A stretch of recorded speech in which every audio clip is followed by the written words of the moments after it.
দিনাজপুর শিক্ষা বোর্ডে এবার এসএসসি পরীক্ষায় গড় পাশের হার ৬৭.৩%। মোট জিপিএ-5 পেয়েছেন ১৫,০৬২ জন শিক্ষার্থী। এর মধ্যে ছাত্র রয়েছেন ৭,৫১৬ জন এবং ছাত্রী রয়েছেন ৭,৫৪৬ জন। ফলাফলে এবারও ছাত্রীদের এগিয়ে থাকা লক্ষ্য করা গেছে।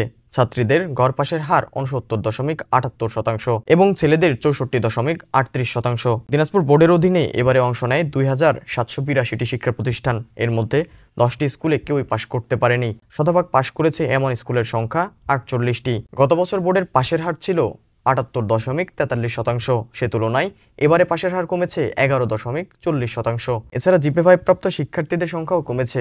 গত বছর এ বোর্ডে জিপিএ-5 পেয়েছিল ১৮,১০৫ জন। এবার সেই সংখ্যা নেমে এসেছে ১৫,০৬২ জনে। রংপুরে বাংলাদেশ সেনাবাহিনী পরিচালিত the millennium stars school and college এবারে বোর্ডে অন্যতম সেরাফল করেছে। এই প্রতিষ্ঠান থেকে ১৩৫ জন শিক্ষার্থী পরীক্ষায় অংশ নেয়। এর মধ্যে ৯০ জন পেয়েছেন জিপিএ-5 এবং ৪০ জন পেয়েছে A grade. The millennium stars school and college Bangladesh সেনাবাহিনী কর্তৃক পরিচালিত একটি ঐতিহ্যবাহী প্রতিষ্ঠান। এই প্রতিষ্ঠান থেকে এই বছর ১৩৫ জন শিক্ষার্থী অংশগ্রহণ করে।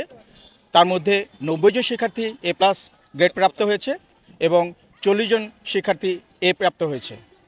এই সেনাবাহিনীর এই সফলতার পিছনে আমাদের প্রতিষ্ঠানের চিফ প্যাট্রন, সভাপতি মহোদয়, শিক্ষক শিক্ষিকা মণ্ডলী এবং অভিভাবকদের অবদান অনস্বীকার্য।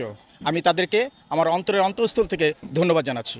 প্রতিষ্ঠানে অনেক নানা রকম কর্মকাণ্ড হয় সারা বছর জুড়ে। এক্সট্রা কারিকুলার অ্যাক্টিভিটিতে আমাদের এই ইনস্টিটিউশন অনেক এগিয়ে। এজন্য আমাদের প্রিন্সিপাল স্যার এবং পুরো অথরিটিকে আমরা থ্যাংক ইউ জানাই। সব মিলিয়ে আমরা ভালো করতে পেরেছি, এতে আমরা অনেক খুশি। ভালো লাগছে, আল্লাহর অশেষ রহমতে আমার রেজাল্ট অসাধারণ হয়েছে। আমি অনেক চেষ্টা করেছি, আমি কমার্স গ্রুপ থেকে অনেক ভালো রেজাল্ট করেছি। আমি গর্বিত, আমি এই স্কুলের একজন ছাত্র হয়ে খুবই গর্বিত।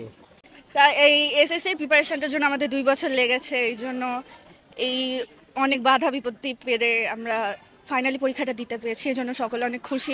শিক্ষা প্রতিষ্ঠান এবং আমাদের শিক্ষকদের, বাবা মায়ের সবার অবদান মিলেই আমরা এই ফলাফলটা পেয়েছি।